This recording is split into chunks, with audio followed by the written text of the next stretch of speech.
From your perspective, what are the credit literacy principles that actually create leverage in real estate and not just temporary relief? Well, I am going to say this. A lot of my realtors care about their clients, but then there are some who don't, right? They just want you to flip them and run them through like a machine. And that's all good and dandy. I'm not knocking those people who want to get to the sale, but they're missing the bigger picture. The leverage is in building up your clients and adding value. That's the leverage. Caring about them genuinely, to want to see them succeed to the point that they go back to their families on Christmas or whatever occasion, whenever they're around people, and they're saying your name in rooms and holding you in high regard. That is the come up. That is the leverage, being the thought leader in your market to truly give people a hand up, not a hand out, a hand up, who truly need you to assist them in this process. Most people think they don't qualify for a home because of money, but that's rarely the issue. Today, I'm joined by Angelique Soto, founder of Credit Snitch. She's helped convert over $100 million worth of so-called unqualified home buyers into real homeowners by teaching credit as behavior, structure, and identity. So if you lead people towards growth, this conversation matters. Angelique, welcome to the Leverage Lounge. Thank you so much, Mike, for having me. I appreciate it. I'm excited to have you here. I know. Yeah, I know. We were talking a little bit before the show. I'm like, man, we've planned this for a while and we finally made this happen. So I'm really glad that we're with both of our schedules. In God's time, right? In God's time, always. All right. Now, before we talk systems or strategies, I want to start here. You've worked with thousands of people who were labeled unqualified. Now, what do most people misunderstand about credit when they're trying to build a better future for themselves? They're missing maybe 4 of the 5 principles. They think maybe it's just about payments, paying on time, or they think it's barely using their credit cards. There's definitely a system behind it. And there are 5 factors that govern a credit score. And that's what's missed, the 5 factors. They may have maybe 3 of the 5, 2 of the 5, but each one are weighted in percentage. And no one seems to know what that looks like. So talk to us a little bit about that. What are those 5 factors that people should be aware of? Yeah, of course. So the 5 factors that govern a credit score is, 35% payment history, 30% for credit utilization, 15% for credit history, 10% for credit mix, and 10% for new lines of credit opened. So those are the 5 factors, and most people don't know them at all. Yeah. I've seen people try, tell me that we got some stuff we want to pay down on our credit cards before we actually buy a house. But then I also talk to some lenders and they're like, don't do that, right? It really depends on what you're paying down and doing it from a strategic way. And that's something that you do. You help them figure out what to do strategically in order to become qualified. I am a corporate credit strategist by title. And what I do is I look at a profile on a tool that I use, a third-party vendor app, because we don't ask for social security numbers. And I look at the entire picture. I see credit reports like I breathe. It's so second nature. I know immediately the moment I look at a credit report what's going on in 2 minutes. Literally. You see beyond the matrix. I do. And it's such a map now, and it's such a talent. I work with a lender named Jessica Sherrill, and one day she was around me when I looked at a credit report. She was like, oh my God, your brain is like a machine the way you see reports. And I'm like, after you've been doing this for over 8 years, it just becomes second nature, right? And I know what works. I've championed so much success in people's lives and transformations, right? So it really is about understanding the principles and guiding our clients through them, because they don't really know what's going on and they assume. So when I first talk to my clients, I say, what do you think is troubling your credit score? And they'll just mention 2 of the 5 principles. And I'm like, okay, well, let's have an in-depth, real-time conversation about this. Here's a link. I need you to fill this out and share with me the sign-on and password. And we go straight through the analysis. It's just like bringing a car into an auto body. We go under the hood and we look at everything. We do the diagnostic, and that's what Credit Snitch does. And then we teach them as we're going. When we look under the hood, for instance, when they fill out the third-party vendor app, I immediately go into explaining. I don't hold back. I tell people, bring a pen, bring a paper, a notebook, because I'm about to lay it all out. I'm not afraid to share knowledge, give value at the door, right? So they Yeah. understand what they're getting into. And then I have them commit to a process, because that conversation also reveals self-limiting beliefs. If they were living in survival, people seem to think survival is just check to check, and it's not. It's a mindset. It's a mindset of lack, and there are so many mental things that go on with the survival, and it can stem back to childhood trauma. I evaluate that, and we have a doctor of trauma, Betsy Campisi, who's amazing, and she has helped me throughout my career and in my personal life get past my survival mechanisms. So we That's what I was work going to say. on. So because you guys are doing more than just building credit. Talk to us and tell us some more about like what it is that Credit Snitch truly is. Okay, so we are a financial literacy education company, and I am my first client. I didn't know anyone in my sphere of influence who knew anything about credit. And I went through a divorce, and my credit was shot, and I had nowhere to go after the relationship was over. I couldn't rent an apartment. I couldn't get a brand new car. It was really difficult and disheartening. I realized no one in my sphere of influence knew anything about credit. They know some things and not the full picture. So I hired two credit professionals for $3,000. They took my money, never taught me anything, and barely did any work. I was desperate. We barely had food in the fridge at the time, so money was important to me at that time. I was in survival mode, and to not get the results and spend so much money working hours, spending time away from my daughter, it was traumatic. And I got very angry. And I said, you know what? I want to be the change I seek in the world. So I went out and I learned everything there was. I studied consumer law. I studied tax law. I went into understanding even the basics of what financial institutions would teach. And then I started fixing my own credit. I found out what worked, what didn't, and I mastered it. I ended up with a 700 plus credit score. And I then started arbitraging properties, beachfront in Puerto Rico, and replacing my ex's income and making six figures. And I found myself in a place where I learned to understand the importance of credit. And God dropped right into my head, you think I just did this for you so you could learn Right. principles? No, honey, you're serving a purpose. And I didn't want to That's hear it at first. At what point did it enter your mind that, oh, wait a minute, I can help other people and I can also create income and generate revenue by helping other people with the same thing I helped myself through? Yeah, Like, full is this transparency. from the beginning, or was that like, no, I'm in survival mode. I need to get out of this thing. And then somewhere along the way. Survival mode. I was just trying to get my head up from under the water and help my daughter create some type of stability, because I felt like a failure as a mom. There was shame. There was mommy guilt. I was self-centered at the time, and I was only thinking about my survival and my daughter.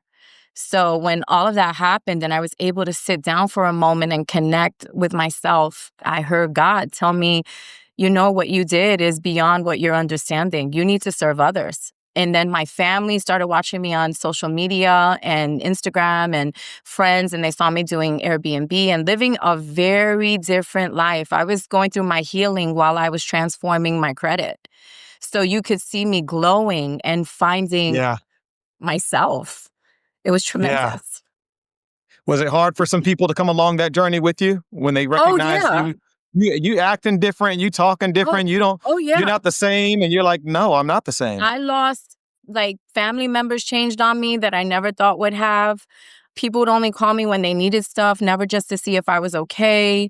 Somehow thought that I thought I was better than them. Like, it was rough. It was rough. And I said to myself, well, if that's the way people are going to think, I'm going to give them grace, because they don't understand my journey. Yeah. Right. And they can pass all the judgment they want. That's obviously a reflection of them. So I'm going to give them Yeah. grace. I'm going to live in my glory of surviving and Yeah. then understanding what God is telling me, because I swore up and down Airbnb was the come up. I was sending away the idea of credit ever being empire for me. I didn't want the responsibility, I feel. It was a burden, you know. Survival alone is a burden. Yeah. So for me, I didn't want it, and I kept pushing it away. I kept treating credit like it was the stepchild, and I kept saying, I don't want that position. I was like, Airbnb is going to bang for me. I'm going to live this life. And no, the minute I started thinking that way, the shift happened where my cousin referred me to a lender at a company, and he gave me 2 clients. I turned them around in 30 to 60 days. And he shot out an email to everyone at guarantee rate. And then I had all this business. And I was like, God, what are you doing? I don't even want this position. I felt such a pressure. And I felt like I wasn't worthy. Like, okay, I fixed my credit. How Yeah, could I yeah, yeah. ever think the audacity of me to Imposter think? syndrome starts to set in, and you're like, who am I to be helping somebody else out? I just helped Yes. me out.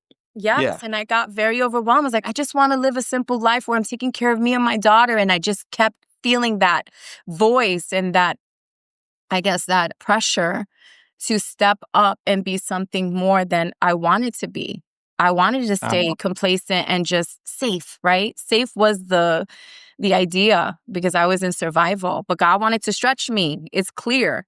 So I ended up helping all these people close my eyes and just head down and doing the work, doing the work. And before I knew it, I was at 100 million, completely disconnected from God because I fell into my work. It became quite an addiction and I had to learn balance. And then I just fell in love with the joy of converting my clients and watching them walk into their houses, watching them talk to me about what they were learning, nurturing them into a new place because a lot of them had self-limiting survival beliefs as well.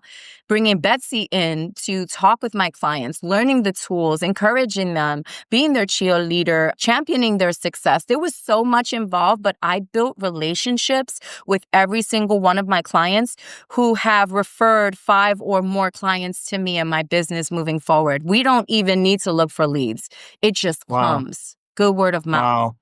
So yeah, Wow. it's a journey. It was a journey for me, and it is a journey for a lot of my clients. And I have a huge amount of compassion for my clients because I too have been there. So Well, and that's what I was going to say. I mean, because you've helped generate millions in unqualified business, helping them to transition into qualified buyers. So unqualified buyers to now qualified buyers. And so my question is like, from your perspective, what are the credit literacy principles that actually create leverage in real estate and not just temporary relief?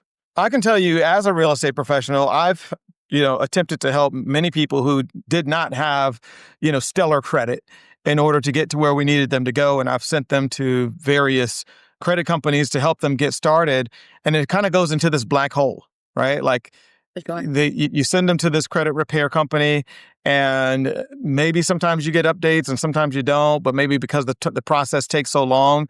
How do you maintain the relationship while we're in the transitionary moments? Like, of course. how are you staying in touch with the agent and making sure that the client is still in the know while the agent is also in the know, but you guys are also that middleman, if you will, making Sure, this for magic. sure. So before I became who I am today with Credit Snitch, I worked for corporate companies for over 25 years. With Klein Davis and Mann, which was a pharmaceuticals company. And I worked directly with the heads of Bayer Diabetes Care and helped manage those accounts. So follow-up became a part of my life. Following up with every client to touching base to see the temperature of the client, because retention is important. You need to know where your clients stand. So that was instilled in me very early in my career when I worked in corporate America. So I just brought it right over into Credit Snitch. I said, people need to know where they stand with their clients. I'm heavy with the calendar. The calendar runs my life. Any entrepreneur that I know who's successful, they're run by their calendar. And Calendar is the boss. yeah, it's the boss. So everything goes in my calendar and I show up and it's automated. And I'm such a creature of habit now that everyone who works with me, I'm like, hey, let's calendar. And every time, every month a client gets an update, so does the person who's connected to the referral. Hey, an email. Hey, your client's doing X, Y, and Z. We see them back in your pipeline in Q4, Q2. We got this score jump. We're super excited. Let's celebrate them. And then a month before we get to pre-approval and we're about to hit it, we freeze disputes because in lending, you cannot continue to dispute. They can't see that. So we stop disputing and we wait for the next month to hit so that they get to their qualifying score. And the realtor and the lender, we're all celebrating. So we're setting things up like champagne, maybe a lunch, do some content. I've done this for several of my realtors and it's been amazing on social media. It's the greatest marketing strategy you could use because it's in real time. So we're celebrating them and just Oh, it's amazing. I I absolutely love love that. it. So that's how we do it. We definitely have a process in place and follow up. I'm the follow up queen, always have been. I put it into my systems and everything's automated. Plus, I have staff, Winston Christie, SVP of sales.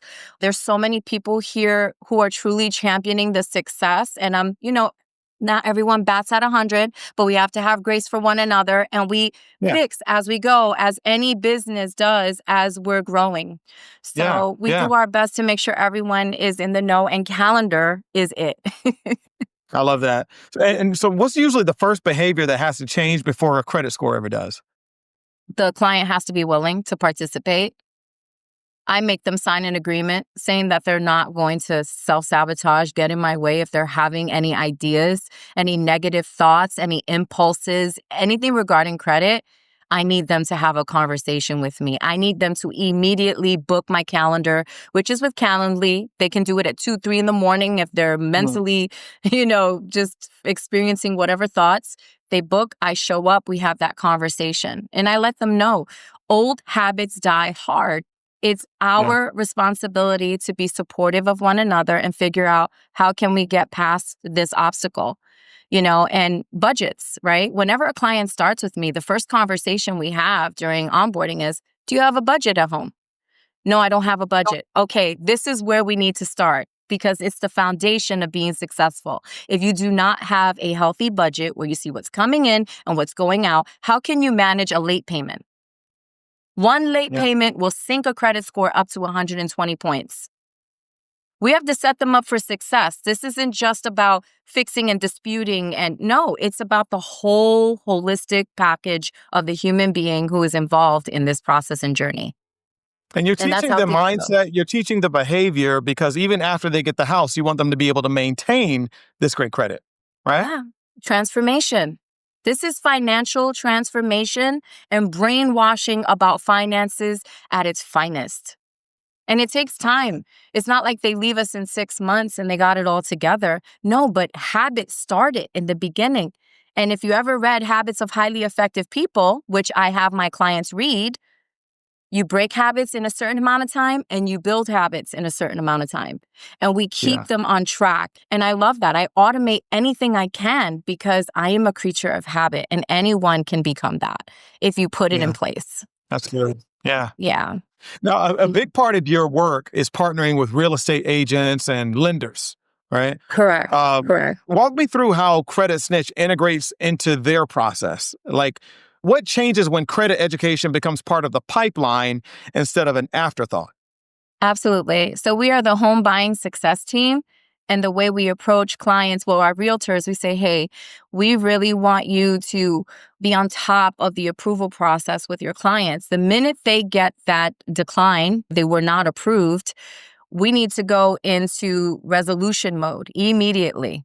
Immediately, because that's the moment when they make the decision if they're going to rent for another Yeah, year or they're going to go with some rinky-dink credit company who's just going to bleed them dry every month and not that's give right. them results, right? So we And have we to all know a few names that we won't say. then we have to have that conversation with them before they go into pre-approval. Hey, in case we're not where we want to be with our credit, we have a home buying success team. Credit Snitch is really great at qualifying and strategically getting you to where you need to go. So don't worry, we have that in place. But if everything goes great, we're good. We'll move forward, right? So they're already planted the seed. So the moment they don't get that pre-approval, oh, okay, great. So now we're going to go. I'm going to introduce you to Angelique Soto. They introduce me on email. I pick up the email. But now this is where the client has to go and book the appointment on their own. The client has to be willing to be a part of the journey. We don't want to Yeah, pressure them, but we want them to see the results, right? And on the email, there are links to my graduation videos. It shows them. It shows my yeah, website. It helps them warm up to the idea of yeah. potentially They get to see the profiting from it. receipts. Exactly. It disarms them from the embarrassment, first of all, because that's the first thing that happens with clients. They get discouraged and embarrassed. When they know you have a success plan and you've done this 20 times over and you have a team that's going to champion their success, they're jumping in. They're like, okay, lead me to the water, That's right. right? So Yeah. it's our job to have that level of experience, influence, and know-how So that's what they do. Now, They lead us to the email, and then we go into the analysis. so from what you've seen, why do you think that so many professionals wait too long to address credit with their clients? Embarrassment. Secondhand embarrassment? Embarrassment. Yeah. It's like, ugh, Yeah. I failed myself, because credit is sometimes a part of people's identity and self-esteem. Is I am not worthy. And if they're living in survival or they've encountered some sort of trauma, and this is coming from my Dr. Betsy Campese, if they've encountered some sort of trauma or childhood trauma in their lives, it reaffirms I'm not worthy, or Mm, it reaffirms I'm just, if they have terrible internal dialogue, which I sometimes have, right? Self-deprecating thoughts, that's going to co-sign it. And they're just going to beat themselves up. The inner critic will step in and beat them up, and they will yeah. give up in the journey. So we're getting into the psychology of the client, and it is our job to make them feel like we are their manager as well, because they're firefighters through the process of survival. Internal family systems, if you don't know about it, please look into it. It talks about how people in survival think. And when they feel danger and they have no safety, they go straight into firefighter mode. They think they're helping you, but in actuality, they're not, right? They're just trying to secure safety. And that would mean, okay, that means we're going to go rent. We need to go get an apartment immediately. Rather than thinking, wait a minute, I trust my realtor. My realtor has the resources I need, and they're going to help me create a game plan. I'm safe. So we're going to move Yeah. in this direction. Safety is number one with every client when they get a denial for a pre-approval. You place a lot of emphasis on mindset training alongside, technical credit coaching. Why does credit education fall apart when people focus only on the mechanics, but somehow, ignore how somebody thinks about money? I can't speak for them, right? Yeah. I know that when you have self-limiting beliefs, you will talk yourself out of any great opportunity. It's called self-sabotaging. And we don't even know that we're doing it. Some people are so mentally not at a level of awareness that they need to be, Hmm. because they haven't done the work, or they haven't gone to therapy to work through some things, that they go in insanity, not realizing. And I thank the Lord that I haven't been in that position, but there are. I just want to say that I love the clients who are willing to step out of that cycle of insanity to see. And it's all about safety, creating that safety. People want to feel safe. I want to feel safe. I want a safe space where I know I can grow. And I provide that for the clients that God calls into my system, into my marketplace. Yeah. So I can only speak for myself. That is what it is for us. Well, I want to shift gears slightly. We ask everybody this because small shifts tend to create the biggest leverage over time. And so, looking back at the people that you've helped most, what's one small change that consistently creates outsized results in someone's financial trajectory? Giving yourself permission to be unfinished. That habit of saying, okay, I can change whatever it is that's going on, and take the step to making the change, the commitment to the change. So if someone doesn't know how to manage their money, the first commitment would be to creating a budget and sticking to it and creating that habit. Then goes into, okay, I want to shift my credit. So now that I fixed my budget, I want to now make a commitment to myself moving forward that I will never have a late payment again on my credit report, because late payments is the biggest issue on a credit report. It'll sink your score up to 120 points if you have one late payment. And there's no second chances. It's a one and done. And that's what people don't understand. So, okay, I'm going to commit to my budget. I'm going to commit to no late payments. I'm going to commit to not overspending. And I'm going to commit to managing my budget so I spend within my budget and I never ruin my credit score, because I'm living within my means. Right? Yeah, Keeping up with the Joneses is not where it's at, honey. The that Gucci, ain't Louis, it. Prada, no, because you're not at the level of wealth. Allow people to receive you in your authenticity, not in what you Yeah. have outwardly. And I Yeah. learned that. I had to learn that the hard way because so many people around me were wearing the Louis, the Gucci, the Prada. And I had to realize what's most important is they're making the money. I'm not. I need to That's care it. about That's it. I was going to say, myself. you can get to a level to where that is your thing and it doesn't hurt, right? It's all good. Start somewhere with yourself before you want to live this lavish life. Build your garden of life. And that includes your budget. That includes loving yourself deeply to commit to taking the steps to build a budget and it's a step at a time. This does not happen overnight. And we need Yeah. to be okay with giving ourselves permission to be unfinished. And God Yeah. will work from there and help us work from there. I read something the other day that said success is built in silence. And so it doesn't have to be loud. It doesn't have to be flashy. You don't have to have the car and the things, right? Even though you tell yourself that you're worth it and you deserve it, that's cool, but there's levels to it.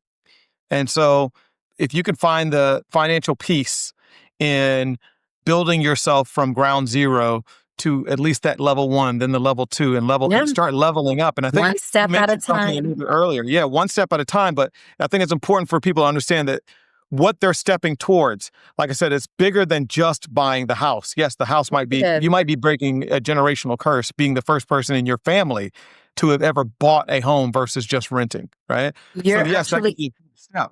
and you're unlocking the potential for generational wealth in their lives. Absolutely. That's what we do at Credit Snitch. It's not about the house, honey. It's about what comes after the house. What else are you going to All of the other invest in? things. Yeah. What else are you going to invest in with your realtor who just put you on? Are you going to buy a multifamily? Oh, you have a VA loan? Let's go. Right. And Right. it's now you're building a portfolio and teaching your clients about financial literacy in a generational wealth way. And now you're a real asset. Now you're a unicorn realtor because you're going into not just residential, you're going into commercial. And you might have that one client that has so much money but mismanages it and wants to go into development. And you can walk them into that area of business. You know, there's so much potential by leveraging this side of your business. They're so Yeah. short-sighted, they don't see the long game. And that is the beauty of a business. You got to see the long game, honey. That's it. Yeah, That's why I say you got to know what you're stepping towards in order to continue to take those slow but steady steps. Otherwise, absolutely. if you look at the short-term goal and you're making these slow and steady steps towards this short-term goal, it's easy to begin to self-sabotage because you're like, well, even if I make a few mistakes, I'll be able to get there, you know. Whereas if you look at it, you know, not from the next 3 to 5 years, but what does it look like for the next 10, 15, 20 years? What are we trying to build? Yeah. Now you start understanding, okay, I need to be very methodical about the steps that I'm taking and be Lead with your around the right heart. people, you Lead with know? your heart. I am my brother's keeper. I am my brother's keeper. I am my brother's keeper. And the more I have done that, and let me say this, don't get it twisted. We have encountered moments where no good deed has happened, right? It has occurred. And it's in those moments where we learn to have grace, right? But don't allow Yeah. that to deter you from being a giver to Good someone person. who, Yeah. yeah, a good person, a nurturer, or whatever it is that you're being called to do. Yeah. Don't let I get one it. bad apple ruin the bunch for you. Yeah. And that's what I've had to remind myself all the time about, and Winston as well. And that's why my partner is so important to what we do at Credit Snitch. But yeah, it's amazing. And there's so much more because I know I did not get into the technical aspects. I'm getting more into the mindset because the mindset truly does move the body. It will sink or swim with the entire process. It will determine the fail or the success of the client. That's why I go here. I had to go Yeah. here because it's something within. But for the clients where it's not something within, it's just teaching them, educating them, and going through the process in Credit Snitch where we let them know everything. The dispute process, they see all their letters. They see why we disputed. We teach them about consumer law and why this is, not within compliance. We'll say this is a violation of your consumer rights. We'll teach them why. Mhm. Education follows right after that once we have the client exactly where we need them. And it's not just about disputing items all day. Yes, late payments. Yeah. Yes, charge-offs. But there are also things like hospital bills that we get into. Hospital bills, SOLs, a statute of limitations on a credit report. We discuss that as well, understanding that in the state of Florida, any collection listed on your credit report, the statute of limitations is 5 years. If you see collections on your credit report that are 5 years or more, you can send a cease and desist to get it removed. It's over 5 years. Legally, they A lot of cannot people don't collect know on that. that debt. It's things A like lot of that people that don't know that. Yeah. they don't, and also with charge-offs. If you pay your charge-off and it's still reporting the same amount, but you already paid it and negotiated, it's inaccurate. You can dispute that. All you have to do is send your payoff letter and write an additional letter listing the consumer law that supports that the information is inaccurate. And they have to prove it. The burden of proof is on them, but you have to do the steps. And we know the steps to take to guide our clients to get those deletions. Nothing happens overnight. It's a process. Sometimes I have to go through 5 months of disputes. I have to actually report people to the CFPB, companies, I mean. It's definitely a process, and we know what we're doing, and we've been successful at helping our clients reach that pre-approval status. And that is the objective. We don't deal with every single thing on the report, but we do deal with the educational part and helping them through the self-limiting beliefs so that they can be successful in our program. So why do you think it is that there are so many credit repair companies, people out there? I mean, I feel like you bump into, 5 a day. People are like, oh yeah, I do this, but I also repair credit. I do this, but I also repair credit. Is there just that low of a barrier to entry to get into repairing credit? No, I just feel people like to take advantage. It's the easy way to make money. And there are so many Americans with low credit scores. What mercenaries you don't know who wouldn't jump into a pond with a percentage so high as low credit score Americans? I believe it's up to 68% of Americans are financially illiterate. Wow. Wouldn't you want to jump into a 68% unqualified buyer and ignorant buyers who don't know and praying and wishing that this person wouldn't take advantage of them? And that's just what Yeah. it is. It's the nature of the beast. It's the way it was designed. And that's what pissed me off and said, you know what? I'm going to be a disruptor in my market. I don't had it. They ain't seen Yeah. anyone like a fire like the one I'm going to start. They ain't never seen Right. this fire. And I'm thankful because God came to me and was like, yo, are you going to do something about this and be in service? Or are you going to be selfish and sit over here and think Airbnb is going to give you your best life? I was convicted, Mike. Okay. I was convicted. And I'm so glad that I answered my call because it has changed me and it's still changing me into a version of myself that I get humble every time I see. And I'd rather be the person struggling and fighting through my personal growth and growing pains to be this person to serve people to also reach those levels than to be the selfish person I was thinking it was all about money because that was unfulfilling. Yeah. It goes back to, what got you here won't get you there, right? Exactly. So those people can steal money like they stole from me, $3,000 a pop. So I was 6 in total. Nothing was done, but they never got my business again and they got no That's right. referrals. So that was the short-sighted repair company who probably isn't even in business anymore because they had no word of mouth. And you get tired of chasing leads, right? Absolutely. So I Absolutely. don't have to chase leads. My business is growing and we're doing so much more. And God has opened so many more doors for us to do more in the funding space for our clients than ever. And that's how I Well, know that I'm in the right path. And we want to lead all of our clients to leverage that type of thought so that they can grow. yeah. Well, for the person that's listening to this who leads clients and families or even teams, what's one belief about credit that they need to let go of immediately if they want to create real momentum? Absolutely.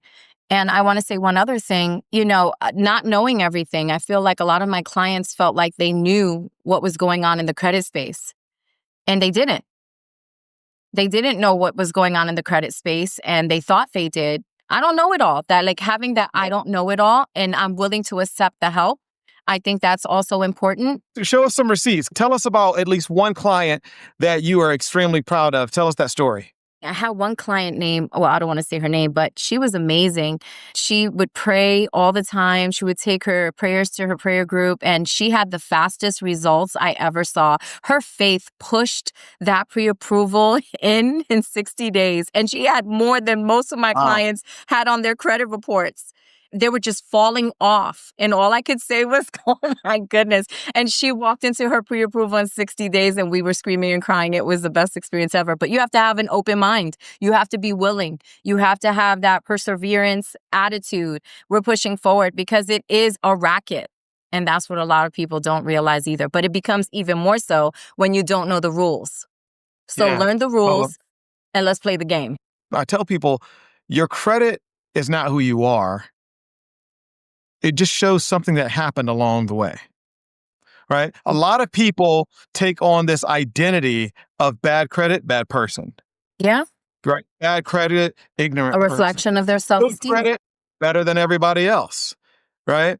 And it doesn't tell the tale of who you are. It tells the tale of something that happened along the way. There's a lot of people who've gone through really messed up divorces, as you were kind of talking about, right? Messed up situations where it tanked their credit. But it has nothing to do as a reflection of them. It's a reflection of something that happened along the way. So I think that's one of the biggest beliefs is that people have to get over this credit identity. I'm embarrassed. I'm ashamed. No. Yeah. It takes one late payment to sink a credit score. What are you ashamed of? The rules aren't fair. The rules aren't fair. Yeah. I'm going to be real about it. And I say to my clients a lot, if it's one late payment that'll sink a credit score, imagine how many low credit scores Americans have. It's a high percentage. And we can't attach our self-esteem to numbers. It's more than numbers. It's education. Don't let me go into how it was designed from the very beginning. This goes back to slavery days, Education wasn't rolled out properly. It was not taught in school for a reason.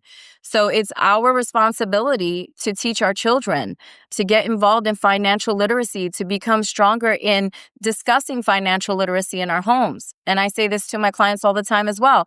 If you were not born into a trust fund and you weren't born into wealth, credit is the foundation to build wealth. Amen. And that's why it's so important for us not to discount having a bad credit score and leaving it that way. You are leaving so much money on the table. Your Social Security unlocks so much money. You are just prolonging the wealth waiting for you. Do the work and make the strides to get to where you can be. It is possible. And you have to find the right people to champion that success. And we're here to help any realtors, any lenders, and any consumers build that wealth. So before we wrap, then I want to give you the floor. Where can people connect with you or learn more about your work? My website is creditsnitch.com. We have automations for lenders to begin their unqualified buyers pipeline, which is the UBP. And there is the links, realtor, lender. There are ClickFunnels that will lead you straight to your onboarding process where you will get a template to copy and paste and start introducing clients to us. We will see them. We will pick them up. We will go through the process. Now, for clients who are looking for credit repair, if you are a realtor who needs credit restoration and education, I welcome you. I will offer you a 20% discount. I will also teach you everything I know in my arsenal to make you stronger in even knowing how to talk to your clients when it comes to unqualified buyers and being stronger in ushering them into your home buying success team portal. And also, you can find us on Instagram. Credit Snitch is our handle. We give information. We're educating every day. You will see my AI twin. She's the baddest. She's bad. She actually, Yeah. she went viral too, didn't she? I did. We're almost at 1 million. It's amazing. We got over 50,000 leads. So many people are thirsty for the knowledge. We're giving out a free credit guide. It's a game-changing playbook. Go on Credit Snitch on Instagram, download your free playbook and educate yourself, empower yourself. I'm welcoming everyone. If you're having thoughts about changing your financial life, we will be here to help you achieve that. I would be so honored. That's so cool. Well, Angelique, I thank you for the work that you're doing because it brings clarity to people's life, but also gives them the confidence that they need to move forward. And you're helping them to set that vision, helping them with that vision, but also helping them to set the pace of how quickly they can see that vision all the way to fruition. And so Absolutely. I'm grateful that you went through what you went through or get to where you are now and helping Me others. too. High five, Mike. Thank you for having me. I Amen. greatly appreciate you. Thank you. And to everyone who's listening, if this episode changed how you think about credit or qualification or even leverage, don't keep it to yourself. Share it with somebody who's trying to move forward or someone that you're trying to lead. And you can watch the full episode on YouTube or listen on Spotify and Apple Podcasts. Remember, leverage isn't something you apply later. It's something you become. We'll see you next time on the Leverage Lounge.